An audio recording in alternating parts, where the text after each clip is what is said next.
Rublev wins Madrid, Thiem announces his retirement, and Novak's history of weird occurrences.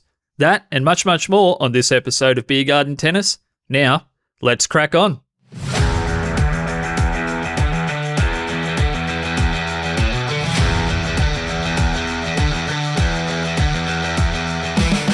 Welcome back to Beer Garden Tennis, everyone. My name's Josh, and I'm here with the Colf Man. How you going, Colfie? Good, mate. Great to be back in the studio. Looking forward to this one. Quite a bit's been happening, and we're getting closer to French Open action, so how exciting.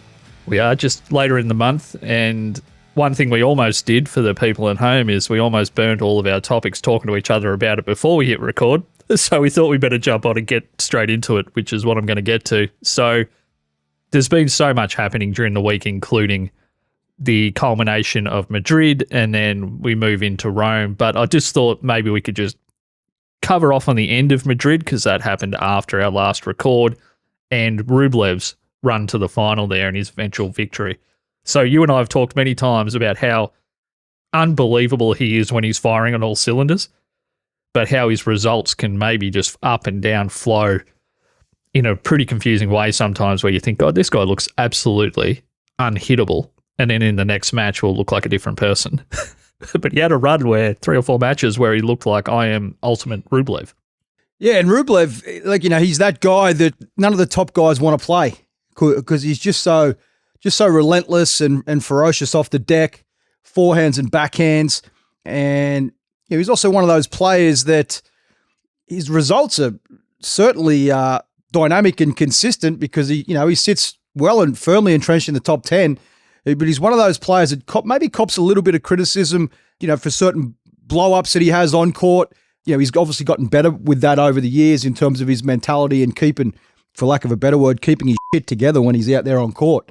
But then you kind of look at a guy like Rublev and you go, okay, the slams, what's his sort of peak performance, at that level? He kind of finds himself making quarterfinals and then, pulling up short because he just lacks that ability to, get into the net and volley at that, elite sort of world-class level that you need to make the semis and make the final against, these Alcarazes and Novaks and, obviously Nadal and Federer's from previous, Nadal obviously still playing, but Rublev again, he showed, and we spoke about this and how, hard court and clay court, he's probably just as competent on a clay court as he is on a hard court, and the results show you that as well and tell you that, winning Madrid, huge wins, took out Alcaraz, that's a surprise. When that match comes up, it's like, oh, okay, you expect Alcaraz, a couple of tight sets or, maybe obviously winning in 3. You probably look at that as an 80-20 match, 80%, you're confident that Alcaraz will get that done, but the result comes through and you go, wow, that's a huge win leading into obviously Rome and then the French Open coming up, which would be Rublev's focus. So, full credit to him. It's just it's a matter of now, okay, how can he, make the semis of the French Open, or you get to that quarterfinal stage and then find that next gear, find that next level over the 5-set format. Is it going to come from the net game? You're probably not. You can't just flick a switch overnight, with your net play and that transition game. He's competent up there to volley, when finishing points, crushing that ball, getting in, and then maybe that one volley into the open court. But in terms of hitting 2 or 3 world-class, high-level elite volleys to finish points, which is, going to be needed on the clay courts in those really biggest matches when the pressure is at its absolute optimum, probably not. So, that's probably where he finds himself. Dominic Thiem, we'll get onto him. He was probably one that found himself in that area too, with that, that net game where he just couldn't find that next bit in that in the front court up at net to win more slams. Correct, and it's such a great analogy. Although parts of their game are quite different, the ball striking power off both wings when they're really firing is quite similar, and those two players would like nothing more than for you to walk on court and think, I'm going to get into a baseline competition with Thiem at his peak or Rublev when he's at his absolute peak. Like, that's what they're hoping the opposition will do. And a lot of players they face fall into that trap and then get blown off the court by those guys. But that's not how the next echelon of players play. Like, even if you're an incredibly powerful ball striker, like a Sinner or an Alcaraz or Novak in Australia when he really ramps it up, their game plan against Rublev's not to go out there and try and beat him at hitting the ball hard, because there's a chance on any day that he'll hit the ball even harder than you. And it won't go up and down. It'll just be relentless, as you mentioned. But Rublev sometimes lacks the extra elements of the game to mix it up when that's not working. But in those 3 matches that he had, he played 3 quite different players. So he beat Alcaraz in 3, and then Taylor Fritz, who once again went deep into a tournament. Not really capitalising, as we've said about Fritz, but he's getting to quarters and semis in all these clay tournaments.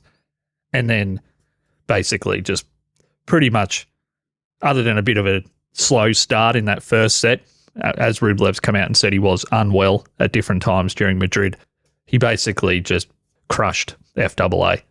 Yeah, and it's that, obviously those health issues as well that came up. And, so when you got to take down a guy like Rublev that hits that ball, as hard as he does, he just bludgeons that ball, and the intensity just is coming at you, point in, point out.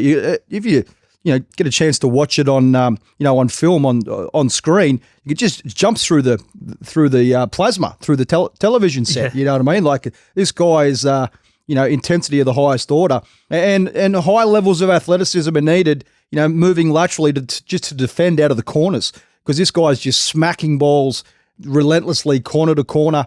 Upgrading to the forehand as often as he can. He wants to hit as many forehands as he can, as hard as he can. And that combined with that intensity, the serve stands up, first and second serve. A great example of it was in Australia this year, where Diminar, who one of the best athletes out there on the ATP tour, obviously in terms of speed and defensive prowess and movement. In the end, over 5 sets, he wasn't able to maintain that level. And, the athleticism waned a little bit because of fatigue and just the pressure that was coming at him.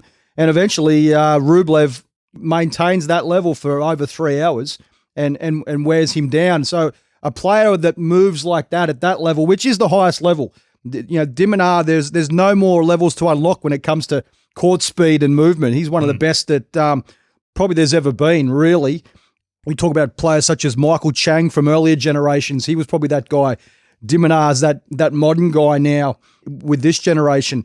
But even a guy like that, Rublev's able to punch you out and knock you out, and he doesn't play any other way. And that's full credit to him. He's like, my best is going to beat your best, and if I'm on, I'm going to get the victory here. And you know what? If you get a chance to see him play live, I highly recommend you do so. One thing I love when you watch the clay courts when Rublev's playing is how much force he's pushing through his legs, because that court looks beaten to hell. I mean, with every player it does, but with him, it's truly unrelenting. I think you hit the nail on the head. And unless you're going to play a tactically brilliant game, you can't really out-hit the guy the longer the game gets. If he's healthy and he wants to, he's going to hit balls that maybe even times where he should just hit a rally shot. Yeah. Where it's maybe not tactically the best choice to knock the skin off the ball. He's still going to try. And if he's on, it's going to land a millimetre from the line. And and you look at those guys, Josh, that that are in front of him in the world rankings. You mentioned your Sinners and your Alcarazes. These guys. In terms of, their athleticism, Alcaraz one obviously stands out, jumps off the page, but Sinner, he defends as well as anybody out there, tremendous height, lean, long levers, can defend out of the corners, but also can not only play that defense, but can attack and change that momentum from basically one shot to, okay, I'm defending now, and Rublev's pushing me around, and then with one, flick of the racket or the wrist, now Rublev's got to defend, which he doesn't want to do. So Rublev's right there with those guys. He just needs a run of, and we spoke about this on previous episodes, a run of, 2 or 3 matches that he puts together in a row at his highest level that he can bring, which is Masters 1000 level, if you're winning Masters 1000 levels, all the big boys are playing those events. They're not skipping those events. They're the ones that, they want to win.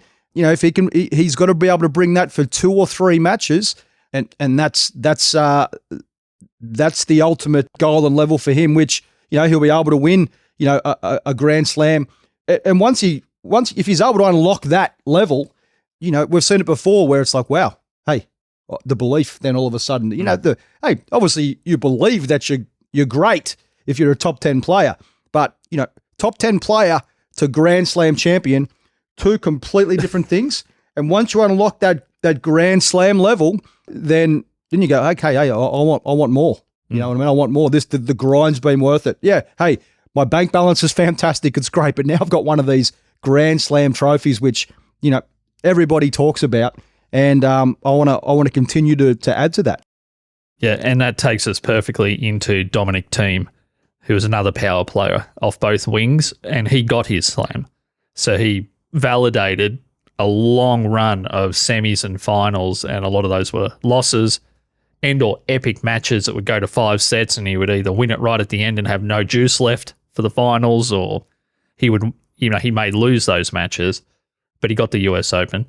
So Thiem recently, as of I think probably about a week ago now, we'd be coming up close to a week, announced that he would be finishing his career at the end of the season. To me, it just caught me completely off guard because Novak's still playing, Nadal's still playing, Federer doesn't seem that far in the rearview mirror to me. His legacy is still well and truly entrenched in the sport day to day. I forgot that Thiem was pushing up a little bit more in age than, say, some of these guys we normally think of. But he also seemed just way too young to be retiring. And then I had to think about it. I'm like, well, this guy was at his zenith, the mid-teens through to maybe 2021. Mm-hmm. So we're now 3 or 4 years removed from that, depending on where you see his zenith as. So how do you feel about Thiem? And what did you think about the retirement announcement? And then we'll get on to his US Open win. Yeah, the retirement, I wasn't surprised when that came through, came through the media and he announced that. I could see that coming. When you get a guy like Dominic Thiem who, has been that, top 3 level in the world, and, that US Open, which we'll speak about here soon, playing the biggest matches, in France, an Australian Open final as well, which was an epic. I believe it was with your guy Novak. Yeah. When he came back, from that initial injury, you felt like for 12 months, trying to play week in, week out, it wasn't happening. So it was like, from the outside looking in, you go, okay, he's obviously still bothered by the injury, going to take some time. He'd play one event here, then he wouldn't be seen for, the next 2 or 3 weeks, and then another event. The results weren't coming in, but, just trying to get that momentum back and that confidence, I think. But, there were signs there that, okay, all right, he's found his feet now. He's getting some continuation week in, week out on tour at challenger level. We're starting to get some results. So then you expected that to happen at, at the ATP tour level, 250 level. Got some wild cards into some of these 250s, and then the results weren't coming, really. And it was like, okay, what's going on here? We've spoken about this before. When you are back outside that top 100, whether it's through injury, normally it's from injury when you're at that level, serious injury, you got to work your way back in.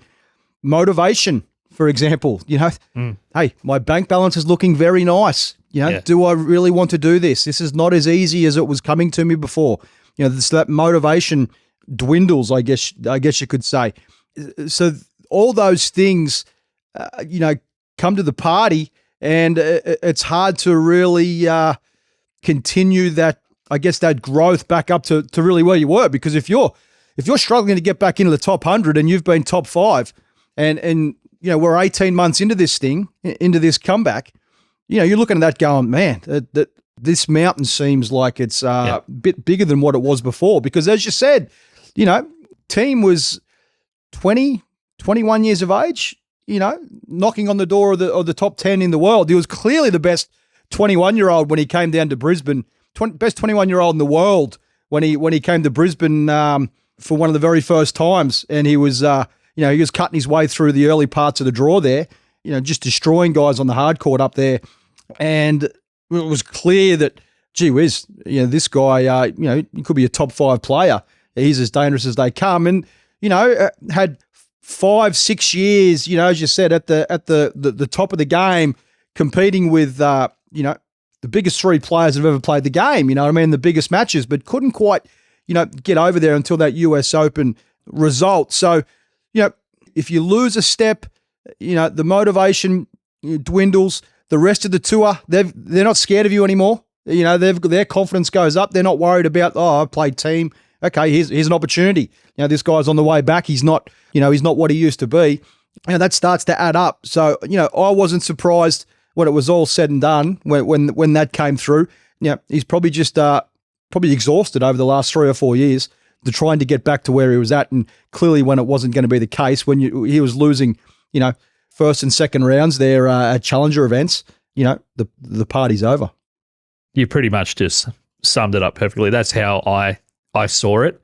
When I started thinking about the amount of time that he's invested just to get back to regular ATP entrance level, like beyond the challenger sort of circuit, and he wasn't even winning some of those tournaments where you would think even 70% of what he was should have been good enough to dominate most of the players at that level, because he was, in my opinion, at different times in the late 20-teens and through the early part of the 2020s, the best non-Big Three player. When I looked at the list and I thought, who's the person that most people would not want to see turn up, it's probably Medvedev on a hard court and Thiem on any surface, or particularly the hard court and clay. His game was that huge that at the very least, even the great players would have to change how they played to play Thiem, because there's certain things he could do with striking the ball that other people couldn't do. So, but then I thought, it's been a good chunk of years. Yeah. Yeah. And clay was the surface that when he first arrived on the tour as a real player, as like, hey, I'm going to be one of these guys. It was on the clay. Was winning big matches on those surfaces, and it was only the very elite guys, Nadals and Djokovic's, who were taking care of him on that surface. And hard courts, it took him a little bit longer to get into the flow of things. Probably really due to that that net game, which he was never really able to, I guess, for lack of a better word, master when the real pressure was on at the very, very highest level. And he was a little bit reluctant to come forward and finish points in that in that front court. Against the other guys, he didn't have to do that because he was just so devastating off the ground that it's like, well, I don't need to do that. But against the top 2 or 3 guys in the world, had to do that because defensively they were so damn good that you weren't winning those huge points unless you did that. So he had to develop that courage to do that, and it still was a bit of a barrier for him. And and then as we've seen before, injury gets you. Injury gets you, and he was back in the pack before he knew it. And as you said, 3 going on almost 4 years now of playing the majority of challenger events. It's not going to happen if that's the case. And maybe he'll tell more about that struggle or that grind and that battle to where he said, you know what, enough's enough, because a guy at that level, guys are normally going back. Some are going back in the in that, probably you're looking at that 30 to 80 range in the world rankings, Josh, where sometimes they're losing first rounds at 250 level, and then they go, I'm going to go back and play a challenger here leading into a slam just to get some matches. That's the attitude, just to get some matches. And it might be I'll get 3 matches this week at Bordeaux at the challenger there. Which is you win 3 matches, you're into a semi. That's just get some match practice. He wasn't even getting match practice. You just expected Thiem to go, okay, I'm back working my way through the challenger level. You expect him to win 2 or 3 of those in a row. Be back up in the top 100 and getting automatic entry into the ATP events. It never happened, and that's 3 or 4 years of searching for that form. Never came, and we learn more soon. Yeah, exactly. And just 2 more things with Thiem. I think the thing that upset me the most as a tennis fan was thinking that with all of modern science, recuperation, the fact he's been very successful and has near limitless bank account to spend on this injury. It's not like he just came on tour and got hurt. He's been a top player for basically a decade. So he's banked a fairly large amount of cash. Even with all those resources, he couldn't recuperate himself back to a point where he was competitive. And that was sad because it was the first player in a while, at least a high-profile player, where I thought, nothing's working for this guy. And he doesn't have Andy Murray's legacy. He's not a much-loved player that was once included with the greatest of the greats of all time. He was still building that legacy. So the early losses and the bravery of the comeback, for the lack of a better expression, it's not viewed the same with Thiem as maybe it is with Murray, that the guy's a warrior. It's just more disappointing. Yeah, yep. That with all the resources in the world, and it's 2023, 24 when he's been trying to recoup this thing predominantly, that he couldn't get back to even feeling like, I can go out there and cause some trouble. It's more trouble to keep going. Yeah, and that's right. And we talk about this a fair bit. It's you got to maintain your edge out there. And one thing that the top 10 guys, and especially the top 5 guys, have got, they've got an edge about them when they're out there, and they've got that supreme confidence that it just comes at you when you're looking at those guys on the other side of the net. It's like, man, you know what I mean? Like that's Dominic Thiem or that's Novak Djokovic. You know what I mean? That's an edge. You know what I mean? But when you lose that, and guys were looking across the other side of the net, and they see Dominic Thiem, but they know it's not really the same Dominic Thiem. And they're seeing it week in, week out on the on the Challenger circuit on the tour there. He just lost that the invincibility that he had against those kind of players. Yeah. And when you lose that, and it inside, we've seen it before. We've seen it over the history of the sport. A great example is Bjorn Borg. Look at that guy at 25 years of age. He knew that he'd had enough, and that he just didn't want to do it anymore. You know what I mean? He'd lost his edge both mentally and inside.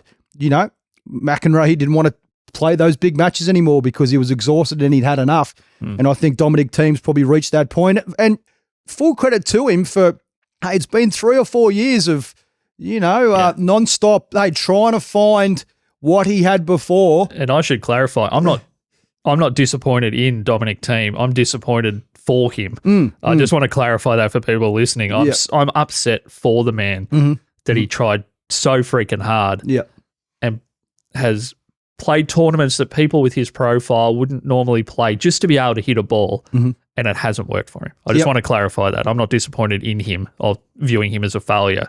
It's taken a lot of balls. Yeah, absolutely. And metaphorically and physically to get back to even, walking onto a challenger court, let alone ATP. So 100%. And playing those challenger events week in, week out, I think he got back to around about the top 100 around there. And once he reached that point, you were like, okay, well he'll improve. The next few weeks he'll improve. Even further. But it just never happened. He sort of hit the wall there, and there's only so often, so long you can, hit your head up against the wall before you go, you know what, maybe it's just probably not going to be there. And he probably knew that inside. So I'm looking forward to hopefully he gets to tell his story a little bit more. And because when it comes to, the tour waits for nobody, as we know, people move on very quickly. We've said that before. Yeah. And before you know it, that news came through and a lot of the armchair fans will be out there like, oh, I remember him. Like, what happened to him? You know what I mean? Like, that guy was amazing. I saw him play in Australia, and he almost beat that Djokovic guy. He played that epic 5-setter against Kyrgios. I remember that guy. You know what I mean? Geez, that's, so hopefully he gets a chance to tell his story a little bit more down the track. And but as you said, the tour moves on, and the next guys are coming through, or they're already here. So I know you've got some feelings about Thiem's 2020 US Open victory. Do we want to talk about that? Yeah, it's an interesting one, Josh, where you tend to forget in all the hoopla of the era of Federer, Djokovic, Nadal, and we'll throw Murray in there too because he's had a little bit to say about that, and 5 Australian Open finals, and he's won a few slams there and some gold medals as well. Like he's done the job there. But Thiem, the 2020 US Open, it was just a really weird time in the world at that stage, as we know, with the whole COVID thing. Everything was shut down.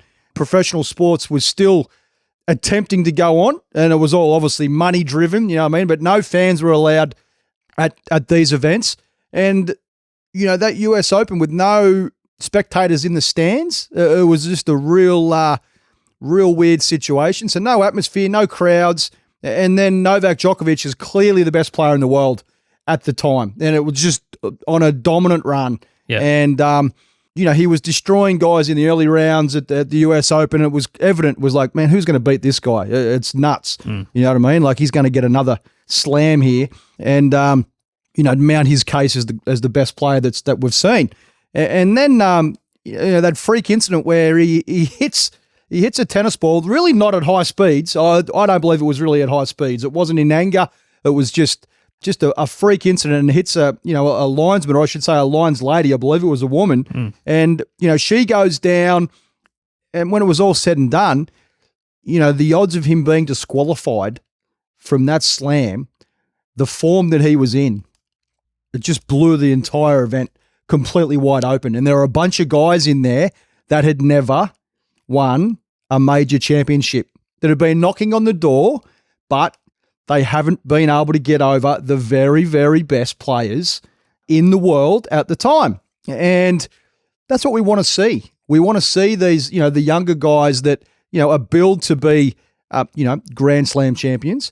We want to see them win those, take it from the very, very best.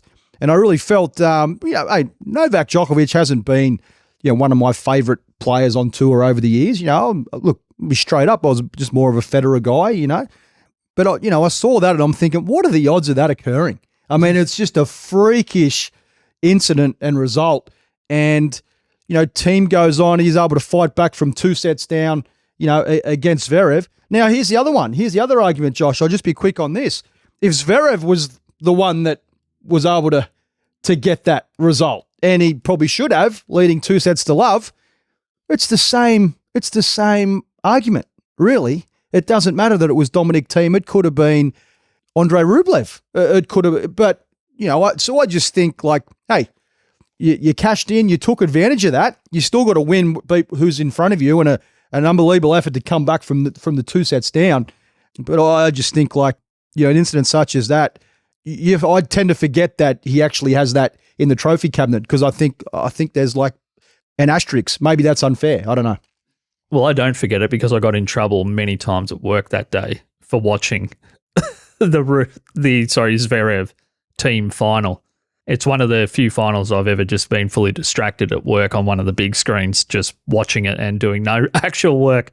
And if you haven't watched that game, if you're like, oh, they're two guys who I'm not interested in, or maybe Zverev wasn't at his best yet, or whatever your feelings about that match are, it was an epic fight back. So that's the game you should do. I'll link it in the show notes if I can find a full version of that match. But it's hard for me, and we'll get onto this, in the context of some of the other weird stuff that's happened to Novak that you could say has derailed his, which is the tradition. This is the Nadal argument. Oh, if Nadal wasn't hurt all the time, he'd have 30 slams. Well, if Nadal didn't play the way Nadal plays, which is a high chance of injury type, he wouldn't have 1 slam. So that whole argument is invalid. And just on the whole argument too, with the whole Federer thing, if Federer had taken advantage of his match points in against Novak all those times, he'd have that many. Yeah, it's just it's not what actually happened. Yeah, so I don't even know where I was going there, but that's one time where Novak did the wrong thing. It struck the lines person. The tournament director had no real choice but to disqualify him.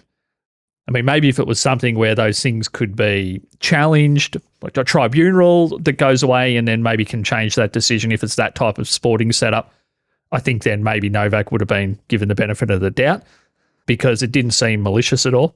That's all just obviously speculation, but I think he should have been disqualified. And if he wasn't, being basically one of the 2 big 3 that were left and a controversial figure already, it might have set a bad precedent in the sport for people just whacking balls all over the place. So I think they felt extra pressure, not just in the moment, but maybe the gravity of letting this guy off the hook. because he's one of the faces of the sport. And then as we've seen, he's basically been the guy that's kept going. So I think there was many, many things happening right in that moment.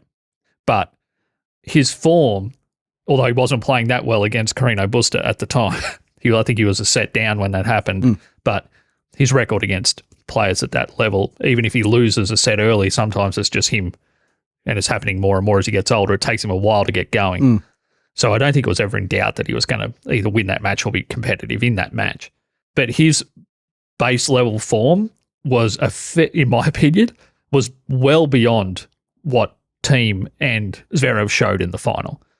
Like he could have come down even off his, most elite form and still, I think, won that match because neither of them looked like they were playing well enough to challenge 90% Djokovic. Well, and both guys in that final, you get a chance to see it. Dominic Thiem in the first two sets, very, very tight, very, very nervous, very, very anxious. And then it flipped around when Zverev wasn't able to close. And then he was the one that sort of went into his shell. And then the last 15 minutes is, hold on to your hat kind of stuff. Yeah. So, but it was Novak and the rest of the field at the time. Yeah. When that occurred. So when that came through, it was like you couldn't make this stuff up. You really couldn't. And it was like, this is like a April Fool's joke or something, right? Like what actually happened here? And then when you saw it, you couldn't believe it because it was like, wow, what an opportunity for the rest of these players because, you really felt at the time that Novak, well, he'd given one away. And that was one that, add to his, as you said, you could probably really add that to his slam title if that incident doesn't occur. There's reasons why people say someone doesn't have all the tournaments they should have or they don't have all the trophies they should have for whatever reason. But has any athlete, and we're talking about someone who is arguably the greatest player of all time and will go down, particularly with all the best numbers of all time. Have you ever seen anyone have more weird stuff happen to them? Because I put together a quick list and we'll talk about any of these that stand out to you, Kaufman. We had the US Open disqualification. We had the stuff that happened in Australia, where he was detained essentially over the COVID stuff.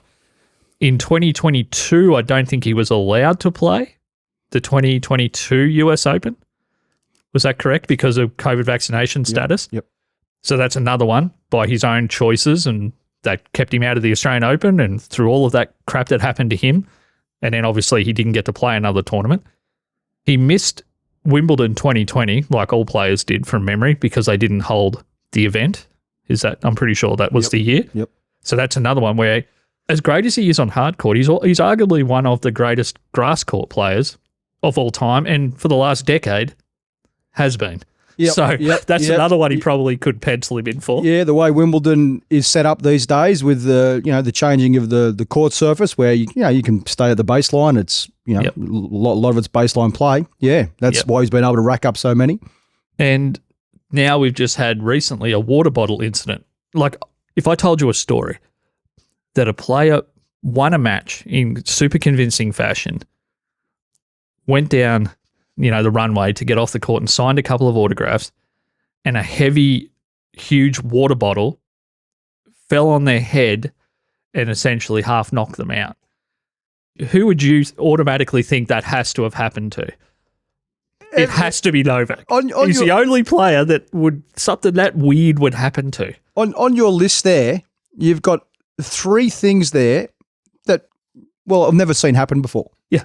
The first one obviously is the Australian thing where he had the wrong paperwork when he came down to Melbourne and got detained and then deported. Like that's never happened before. Never seen that. Obviously the bottle. How many times have you seen players sign autographs over the years at whatever tournament or whatever event anywhere around the world? Never have once have I seen a bottle. And not just a plastic bottle. It was like one of those heavy metal water, a big chunky water bottle that everyone has almost now. like a container. Yeah. So that's come down and hit him on the melon on the head, and had to have stunned him to start with, and then you've got those things are heavy. You know what I mean? Yeah. That's just that's almost like a weapon that come down there from a great height. And what was the other one? The one. Well, the first one. Wimbledon didn't happen. Well, Wimbledon never happened. It's never occurred ever. I don't believe in the history of that event. I mean, I'm not saying that he's guaranteed winner. But honestly, I think 2018 through till obviously him and Alcaraz played an absolute blinder of a match, which was up and down in who was on top, and it went into a fifth set in 2023. But I would say that Novak's been more dominant on grass than even on a hard court. I mean, obviously the number of tournaments varies. Hard court, there's many more tournaments and an extra slam. But his victories at Wimbledon have been as consistent as his victories at the Australian Open. So I would be thinking he would have to have been by far the odds-on favourite to take 2020 if it happened. Yeah, and you can't argue against that. You know, said at that time he was he was on a bit of a rampage and was the dominant figure in the sport, even with Nadal, Federer still getting around then, I believe. Yep. You know, Federer was able to get that Wimbledon there. 2017. Yeah, kind of late there, where I think might have been 37 years of age. I don't think he dropped a set that fortnight. You know, Federer, that kind of stuff. That's remarkable. Epic. Yeah, it's remarkable form. You know, so that was kind of the last time that Federer was, a major, a threat at the majors, and then 2019 they played, in my opinion, maybe the most tense match ever. Yes, yeah, no question, and just remarkable that. At those ages, that those guys are still at the playing the biggest matches against each other. Even just taking an upper level though, from past matches, just in a certain way, for sure. But any events that those guys, any events that Nadal, Djokovic, and Federer slams that they were missing, the argument was there for them that gee whiz, like that's one that is a possible for them to add to their tally. You know what I mean? Those guys are in a bit of a arms race to see who can, accumulate the most. And that's why it matters. It's not because it's devaluing the victories that other people had. You can only play who's in form. Yeah. And if you're at your absolute best, like Marin Cilic, 2014, it didn't matter that all of those guys were in that tournament. Yep. He just was on. He was on one. Yep. Huge hitting, huge serving, beautiful all-around game. Plus the power that comes with a body that big. Yep. It all came together for Marin Cilic in the 2014 US Open. Yes. I don't think it would have mattered who he played. Right. To me. Yep. Like he was just that, you can't take that away from him because they were all there. So it's not like these guys are just winning them when they're not there. Yeah. Yeah, but I get the sentiment is it's not to put a cloud of, doubt over these other people winning titles. It's more it would have been good to see him beat that person to get it. Yeah, and it's the consistency of the results, at the slams with those three players especially. Yeah. They weren't making semi-finals and facing each other in a semi. It was kind of like a bad result. It was almost expected, and you can go back and look at the facts in terms of the results, and record amounts of consecutive quarterfinals and semi-finals. Just ridiculous level of performance at all the major events. So, whenever those guys had a niggle or were injured and couldn't front up and play, it was one where you go, geez, that's one that they're going to miss out on. It's totally different to missing a 250 in, Bordeaux than, Wimbledon. Yeah, correct. They don't carry the same weight, especially for those guys where they want to create history. And let me just ask you one last question before we move on to talk about what's happening this week on the dirt. If Thiem had have beaten Novak in 2020 to win his US Open title, would you have had trouble remembering that like you did? You said earlier, I had trouble remembering he even has a slam. If he beat Nadal or Federer or beat Novak for that title, no one would have that problem of forgetting that he had one. Well, even because the level of difficulty, but more so the level of historical expectation around Thiem winning that would have been elevated beyond having to beat Alexander Zverev by a fair margin. Yeah, in regards to that US Open victory, I was even one that once Novak was disqualified from the event, I kind of had a little bit of a sort of a switching off moment where it was like, the anticipation of, whether a Zverev or a team could take Novak out in a final or a semi, that's not there now. So it kind of felt like it was watered down. That's just the feeling that I got. You know what I mean? Because I'm excited about, there's some big matchups coming up here. This is great. And history's on the line. Novak wants to crush these guys because he wants to accumulate more. Ken Zverev, who's been touted as a Grand Slam champion ever since he was 16, 17 years of age. It hasn't happened. It has not happened. And we're still waiting. Yeah. We're still waiting for this to happen, and it hasn't happened. And, Thiem was there as well. And then when Novak was disqualified, it was like, oh, gee whiz, well, wow, I was looking forward to that. So that's why it was, watered down. Even if Thiem was able to, a couple of French Open, massive matchups with Nadal, couldn't get one of those. You know what I mean? You get one of those, Nadal on clay, which is your preferred surface, in Paris, you're remembered forever.